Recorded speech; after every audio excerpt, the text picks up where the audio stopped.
Patuloy ang pagpapatupad ng National Artificial Intelligence Strategy of the Philippines kung saan magagamit ang AI para makatulong sa bansa. Nagbabalik si Rod Lagusan. Sa panahon ngayon, napakalaking tulong na makabagong teknolohiya pagdating sa iba't ibang mga task o gawain.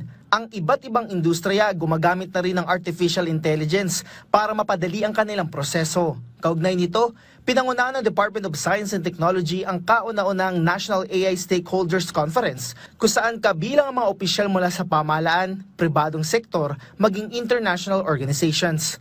Bahagi ito ng patuloy na pagpapatupad ng National Artificial Intelligence Strategy of the Philippines na inaprubahan ni Pangulong Ferdinand R. Marcos Jr. noong Mayo.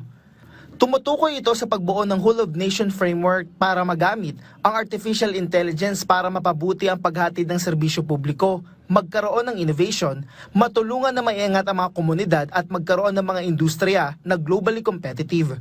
Gusto naming malaman, ano bang alam natin ngayon, anong ginagawa natin, at paano natin ito gagamitin to come up with a unified, a cohesive framework to set all of these initiatives together para maipamalitan natin na meron tayong iisang layunin at iisang goal. Ayon kay Paringit, mula dito ay bumuo ng Strategic and Implementation Plan kung saan nakalatag ang iba't ibang mga programa ng mga ahensya ng pamahalaan.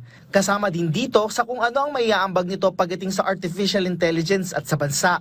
May say framework is yung paano yung pagkakabit-kabit ng mga bawat programa o bawat inisyatibo ng gobyerno para rin hindi tayo nagduduplicate ng efforts. For example, sa amin, sa DOST, malaki ang trust namin sa tinatawag na research and development.